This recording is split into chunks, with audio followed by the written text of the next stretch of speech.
Hello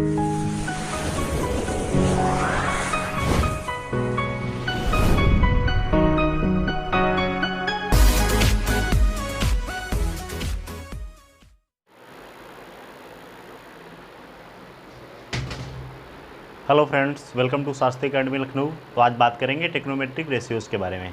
चलिए शुरू करते हैं। ए बी सी ये एक हमारा ट्रायंगल है जहाँ पे सी कितना है 90 डिग्री है। ये बी भी एंगल ले लेते हैं। तो सबसे जो नीचे वाली साइड होती है यानी ये बी सी क्या हो जाएगी, ये हो जाएगी बेस, और ए सी क्या हो जाएगी, ये हो जाएगी परपेंडिकुलर। ए सी परपेंडिकुलर हो जाएगी, बी सी बेस हो जाएगी। तो ये जो रिमेनिंग साइड सबसे लंबी साइड है ये क्या हो जाएगी, हाइपोटेन्यूस। ध्यान से समझिएगा, ये कॉन्सेप्ट है, अगर इसे आप समझिए तो फिर आगे के क्वेश्चंस में प्रॉब्लम नहीं होगी। एंगल के सामने की साइड ऑलवेज क्या होती है, परपेंडिकुलर होती है। तो ये बेस क्या है, बी सी है, परपेंडिकुलर क्या है, ए सी है, और हाइपोटेन्यूस क्या है, ए बी है। हाइपोटेन्यूस को कर्ण कहते हैं हिंदी में, बेस को आधार बोलते हैं, परपेंडिकुलर को लंब बोलते हैं। अब देखेंगे ट्रिग्नोमेट्रिक रेशियोज होते क्या हैं। जैसे यहाँ पे कुछ टर्म आप सुनेंगे, साइन, कॉस, टैन, ये इसके शॉर्ट नेम है। साइन को ऐसा ही नहीं लिखते हैं, कॉस को कोसाइन लिखते हैं, टैन को टेंजेंट लिखते हैं। ऐसे ही आपका हो जाएगा, टैन के बाद क्या आएगा, कॉट थीटा, उसके बाद कॉट के बाद आएगा आपका सेक, यानी कि इसको सेकंड कहते हैं। उसके बाद फिर आएगा सेक के बाद कॉसेक। देखते हैं कैसे इसकी वैल्यू निकालते हैं। ये ट्रिग्नोमेट्रिक रेशियोज है, इसे ध्यान से समझिएगा। साइन थीटा क्या होगा, कॉस थीटा क्या होगा, टेन थीटा क्या होगा, कॉट थीटा क्या होगा, और सेक और कॉसेक में क्या क्या होगा देखते हैं। ये बेस, परपेंडिकुलर और हाइपोटेन्यूस, यहाँ तक कॉन्सेप्ट अगर आपका क्लियर है तो जो साइन थीटा होगा, एक चीज़ आप ध्यान रखिएगा, P B P upon H H B. देखिए कैसे वैल्यू पुट करेंगे। साइन थीटा होगा परपेंडिकुलर अपान हाइपोटेन्यूस, यानी परपेंडिकुलर यहाँ पे आप ऐसे लिख लीजिए, परपेंडिकुलर अपान हाइपोटेन्यूस। परपेंडिकुलर कितना है, ए सी, और अपान हाइपोटेन्यूस क्या है, ए बी। तो साइन थीटा की वैल्यू अगर हमें चाहिए होगी तो हम क्या लिखेंगे, परपेंडिकुलर यानी कि ए सी अपान ए बी। अब कॉस थीटा की अगर वैल्यू चाहिए हमें, कॉस थीटा क्या हो जाएगा, बेस अपान हाइपोटेन्यूस। तो बेस कितना है यहाँ पे लिख लीजिएगा, बेस अपान हाइपोटेन्यूस। बेस क्या है, बेस है बी सी, और हाइपोटेन्यूस क्या है यहाँ पे, ए बी। तो बेस अपान हाइपोटेन्यूस क्या हो जाएगा, cos theta that is A B. अब ध्यान रखिएगा, अगला है टेन। टेन देखो जनरली दो ही चीज़ें होती हैं, साइन और कॉस, बाकी सब साइन और कॉस से मिलके ही बनता है। तो आप साइन को जब कॉस से डिवाइड कर दोगे तो टेन आ जाएगा। लेकिन यहाँ पे अगर हम टेन की बात करें तो क्या हो जाएगा, परपेंडिकुलर अपान बेस, यानी पी अपान बी हो जाएगा। तो टेन थीटा क्या हो जाएगा, परपेंडिकुलर अपान बेस। परपेंडिकुलर कितना है, परपेंडिकुलर है आपका ए सी, और बेस कितना है, बी सी। तो टेन थीटा क्या हो जाएगा, perpendicular upon base equals to A C upon B C. अगला है कॉट। तो कॉट क्या होता है, टेन का रिवर्स होता है। तो ध्यान रखिएगा, बेस अपान परपेंडिकुलर, टेन और कॉट आपस में क्या होते हैं, अपोजिट होते हैं। ये बेस अपान परपेंडिकुलर यानी कि बी सी अपान ए सी हो जाएगा, ये क्या हो जाएगा, कॉट थीटा हो जाएगा। देन आफ्टर अगर बात करें सेक थीटा की, तो सेक थीटा क्या हो जाएगा, सेक थीटा जो होता है कॉस का रिवर्स होता है। यहाँ से देखेंगे साइन कॉस टेन, फिर इसको पलट दीजिए, base upon perpendicular, hypotenuse upon base, और hypotenuse upon perpendicular. Sec theta हो जाएगा आपका हाइपोटेन्यूस अपान बेस, यानी कि हाइपोटेन्यूस अपान बेस। हाइपोटेन्यूस कितना है, ए बी है, और बेस कितना है, बी सी। तो ए बी अपान बी सी क्या हो जाएगा, यानी कि हाइपोटेन्यूस अपान बेस क्या हो जाएगा, सेक थीटा हो जाएगा। उसके बाद आएगा कॉसेक थीटा। कॉसेक क्या हो जाएगा, कॉसेक आपका हो जाएगा hypotenuse upon perpendicular. Hypotenuse upon perpendicular क्या हो गया, यहाँ पे हाइपोटेन्यूस है आपकी ए बी, और परपेंडिकुलर कितना है, ए सी। तो यानी A B upon A C equals to hypotenuse upon perpendicular, ये आपका हो जाएगा कॉसेक थीटा। तो उम्मीद करता हूँ ये चीज़ें आपको समझ में आई होगी। एक बार ध्यान रखिए, साइन कॉस टेन तक P B P upon H H B कर लीजिए, perpendicular upon hypotenuse, base upon hypotenuse, और परपेंडिकुलर अपान बेस। उसके बाद टेन से इसको क्या कर दीजिए, रिवर्स कर दीजिए, यानी कि base upon perpendicular, hypotenuse upon base, और हाइपोटेन्यूस अपान परपेंडिकुलर। ये तो हो गया, इसे आप नोट डाउन कर सकते हैं। इसके अलावा मैं आपको बताता हूँ कि इनमें आपस में क्या होता है, रिलेशन क्या क्या होता है। साइन और कॉस में क्या रिलेशन होता है, कॉस और सेक में क्या होता है, ऐसे ऐसे करके देखते हैं इसको। चलिए इसको देखते हैं क्या रिलेशन होता है, इसे नोट डाउन कर लीजिए।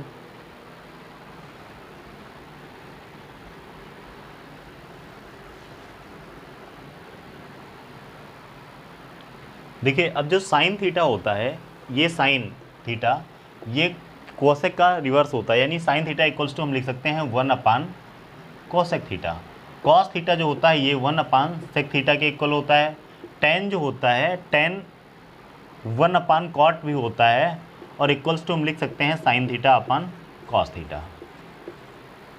Sine theta upon cos theta और 1 अपान टेन थीटा दोनों होता है। टेन और कॉट आपस में क्या होते हैं, अपोजिट होते हैं।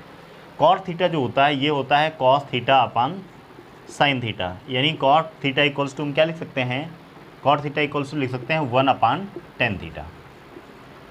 सेक थीटा ऐसे ही होता है 1 upon cos theta. Sec theta क्या होता है 1 अपान कॉस थीटा, और cos theta equals to 1 upon sec theta. इसके बाद अगर कॉसेक थीटा की बात करें, कॉसेक होता है 1 अपान साइन थीटा। अब देखिए अगर हमसे पूछा जाए कि tan theta into cot theta equals to कितना होगा, टेन थीटा और कॉट थीटा मैंने आपको बताया यहाँ पे, इसको नोट डाउन कर लीजिएगा। आपस में एक दूसरे के क्या होते हैं, रिवर्स होते हैं, यानी टेन थीटा इक्वल्स टू क्या होता है 1 अपान कॉट थीटा हमने लिख रखा है। तो टेन थीटा इंटू 1 अपान कॉट थीटा की जगह क्या करेंगे 1 अपान टेन थीटा, और दोनों आपस में कट जाएंगे, कितना हो जाएगा 1 हो जाएगा। Tan theta into cot theta equals to क्या होता है 1 होता है। ऐसे ही आपका sine theta into cosec theta ये भी आपका क्या हो जाएगा 1 हो जाएगा, और sec theta into cos theta equals to ये भी क्या हो जाएगा 1 हो जाएगा, क्योंकि साइन और कॉसेक आपस में एक दूसरे के अपोजिट होते हैं। सेक और कॉसेक होता है, टेन और कॉट होते हैं। तो इसे नोट डाउन कर लीजिएगा, याद रखिएगा। और भी मैं आपको क्वेश्चंस ऐसे ही डिस्कस करता रहूँगा, तो इसे स्क्रीनशॉट अगर आप लेना चाहें स्क्रीनशॉट ले सकते हैं, और मैं इस पर क्वेश्चन लेके आ रहा हूँ, अभी बता रहा हूँ आपको।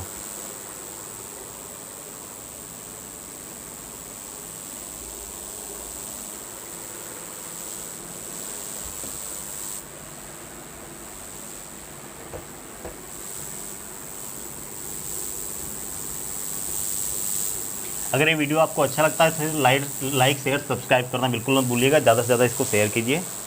ऐसे ही और वीडियोज़ हम लाते रहेंगे।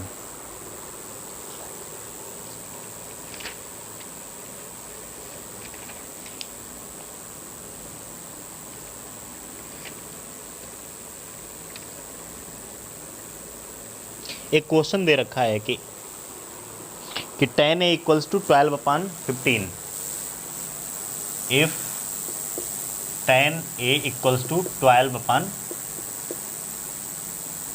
15। एक बार चेक कर लेते हैं, 12 अपान 15 है, 12 अपान 5 है, 12 अपान 5 है, तो हमें और सारी चीज़ें निकालनी है। तो देखिए कैसे निकालते हैं। tan थीटा इक्वल्स टू अभी हमने क्या बताया था, एक चीज़ ध्यान रखिएगा, P B P upon H H B. यहाँ पे ट्रायंगल बनाएंगे। tan थीटा क्या होता है, perpendicular base perpendicular upon base, यानी परपेंडिकुलर कितना है इसका 12 है, और ये बेस कितना है 5 है। तो आप लोगों ने पाइथागोरस थ्योरम पढ़ी होगी, अगर नहीं पढ़ी तो मैं बता देता हूँ कि किसी भी राइट एंगल ट्रायंगल में सबसे बड़ी साइड का स्क्वायर जो रिमेनिंग 2 साइड्स होती हैं उनके स्क्वायर के सम के इक्वल होता है। यानी 12 का स्क्वायर कितना हो जाएगा 144, 5 का स्क्वायर कितना हो जाएगा 25, दोनों को ऐड करेंगे 169। 169 किसका स्क्वायर होता है 13 का, तो ये जो साइड है ये 13 हो जाएगी। इतना क्लियर हो गया होगा। अब देखिए क्या करेंगे, यहाँ पे tan थीटा हमारे पास दे रखा है और हमें बाकी सारी ट्रिग्नोमेट्रिक रेशियोज़ को निकालना है। tan दिया है तो cot निकालने के लिए हमें ज़रूरत क्या है, cot को हम ऐसे ही निकाल सकते हैं। cot थीटा क्या होता है 1 अपान tan थीटा होता है, यानी 1 अपान tan थीटा करेंगे तो ये हो जाएगा 5 अपान 12। tan और cot तो आ गया। अब क्या चाहिए sin cos, tan cot तो है, sec cos चाहिए। देखिए tan थीटा क्या होता है 12 अपान 5 मैंने बता दिया, हाइपोटेन्यूस भी आ गई। अब अगर आप चाहें तो sin थीटा इक्वल्स टू क्या निकाल सकते हैं, sin थीटा इक्वल्स टू क्या होता है perpendicular upon hypotenuse, perpendicular upon hypotenuse. उस परपेंडिकुलर कितना है 12 अपान 13, तो ये साइन थीटा की वैल्यू हो गई। अब साइन हो गया, अब कॉस थीटा निकालते हैं। तो कॉस थीटा इक्वल्स टू क्या हो जाएगा base upon hypotenuse. Cos theta क्या होता है बेस अपान हाइपोटेन्यूस, तो बेस कितना है इसका 5 है और अपान हाइपोटेन्यूस कितना है 13 हो गया। तो साइन हो गया, कॉस हो गया, tan हो गया, कॉट हो गया। अब क्या बचा सेक और कॉसेक। तो सेक थीटा मैंने अभी आपको बताया था, सेक थीटा क्या होता है 1 अपान कॉस थीटा होता है। 1 अपान कॉस, कॉस क्या है 5 अपान 13, तो सेक क्या हो जाएगा, इसको रिवर्स कर दीजिए 13 अपान 5। या यहाँ से भी आप देख सकते हैं सेक थीटा क्या हो जाएगा, सेक थीटा क्या होता है कॉस का रिवर्स होता है, तो साइन कॉस, यानी हाइपोटेन्यूस अपान क्या हो जाएगा, बेस हो जाएगा, हाइपोटेन्यूस अपान बेस। और हाइपोटेन्यूस कितना है 13, बेस कितना है 5, वही 13/5 आएगा। तो आप या तो रिवर्स से निकाल लीजिए या फिर PBP अपान HHV से निकाल सकते हैं। बचा क्या आपके पास में है, आपके पास में बचा है कॉसेक थीटा। क्या बचा है, कॉसेक थीटा। कॉसेक क्या होता है, कॉसेक होता है 1/sin थीटा। तो साइन थीटा हमारे पास अभी मैंने निकाला था 12/13, तो कॉसेक क्या हो जाएगा 13/12। ये ध्यान रखिएगा, इंपॉर्टेंट है, इसे नोट डाउन करिए और बार बार प्रैक्टिस कीजिए। और जो आगे वाले जो वीडियोज हम लेके आएंगे उसमें इस पर आधारित क्वेश्चंस को हम करवाएंगे। तो इस वीडियो को ज़्यादा से ज़्यादा शेयर कीजिए और कमेंट सेक्शन में अपना कमेंट करके ज़रूर बताइएगा। मिलते हैं नेक्स्ट लेक्चर में, तब तक के लिए जय हिंद।